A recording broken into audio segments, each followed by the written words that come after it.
I'm Tracy Townsend. We begin 10 TV News at noon today with a breaking news update. Logan County officials say search efforts are underway at this very moment following the deadly tornado that hit that community late last night. Right now, the sheriff's office there in Logan County says at least 3 people are dead.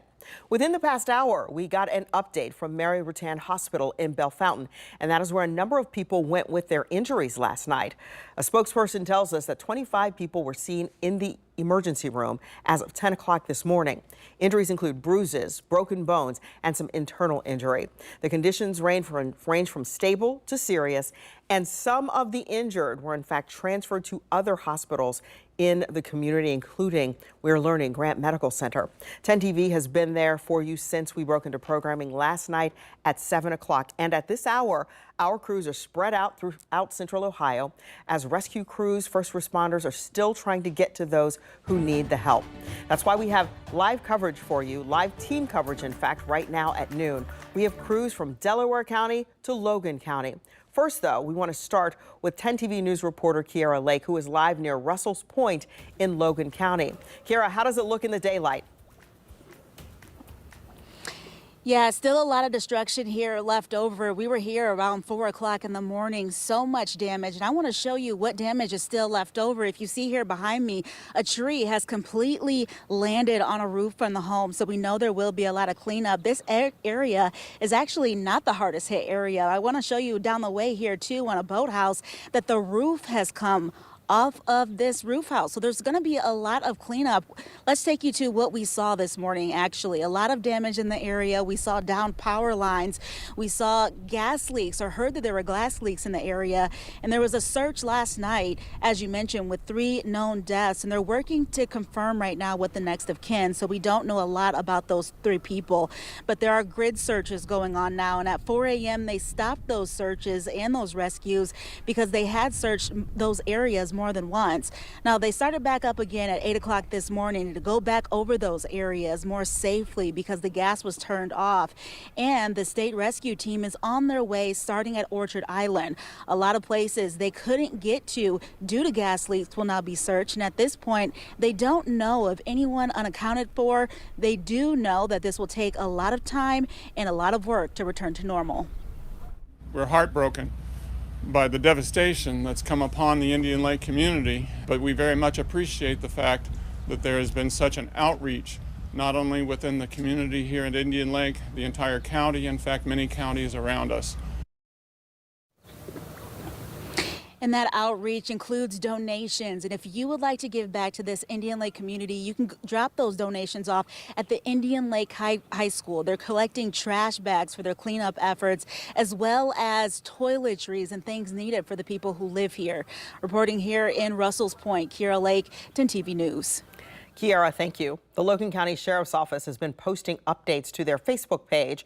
And while they say donations are helpful, they do want to remind people that unless you have not been contacted directly by emergency agencies to help with search and recovery efforts, unless you have been contacted directly, do not go to that area.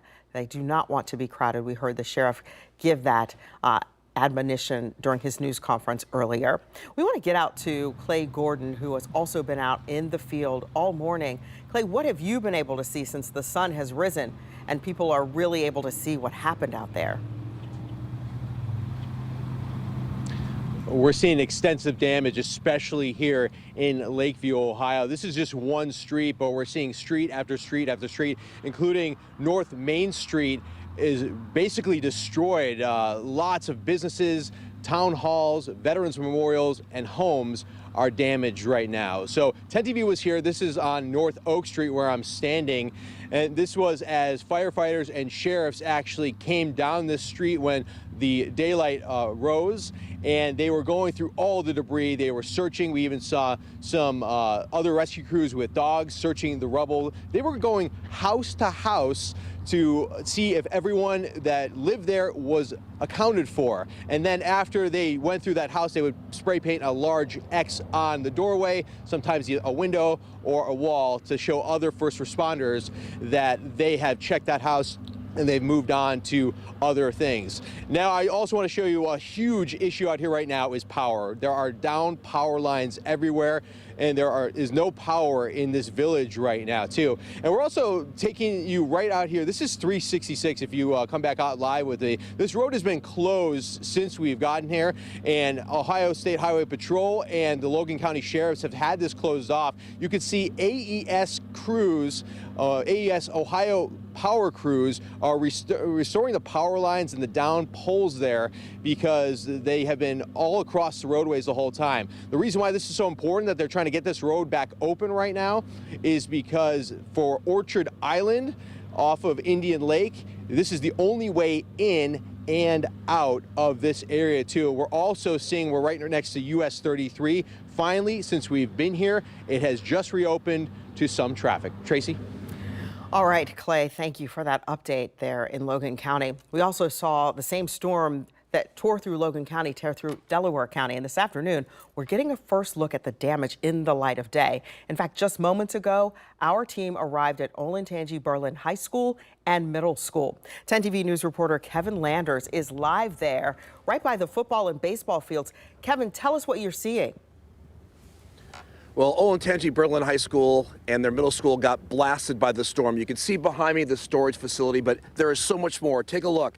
These metal signs twisted like aluminum foil. Take a look at the grandstands where this is the baseball field destroyed. That grandstand toppled over, crumpled. Then take a look at the scoreboard. It was also just bent almost in half. Now, just beyond that is the middle school. We're told by the school district that the roof on the gym was partially torn off. The good news is the building is still standing. The high school over here, the football field, the stands are still up, but the scoreboard blown apart. This is all part of that storm that blew across. The good news is, thank God this storm happened at night because children would have been playing out on this field during the day.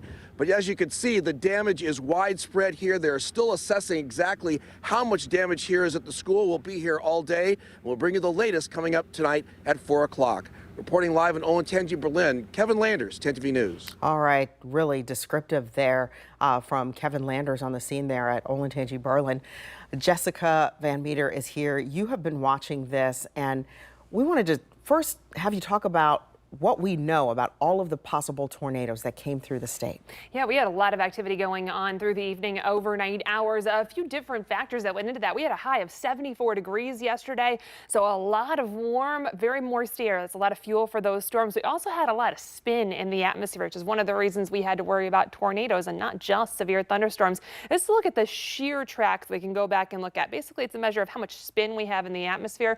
So where you see that green is indicative of some shear possibilities. So we see that going through Indian Lake yesterday and then continuing across Union County and even into Delaware County where we had some further damage. One tornado report right now out there in Indian Lake that we've been talking about, but a slew of potential tornado reports that the National Weather Service is going to be investigating today and in the coming days. And we'll get more information about that as their crews assess all of the damage. Tracy. All right. Thank you so much. We'll check back in with you. We want to take a look at how many people are still without power. We started following this early this morning. Right now, AEP says more than 9,300 people are without power. And that's significantly lower than what we were able to report to you this morning when there were over 12,000 who had power outages. AES, that's the company that serves the Logan County area, Logan and Shelby County. They tell us that 7,500 people are also in the dark. They have just over 500,000 customers out there, so they're also working. This morning on Wake Up CBUS, we talked with Mary Ann Cable from AES, and she's cautioning people that they know you want to clean up, but there are down power lines in that area, so be careful.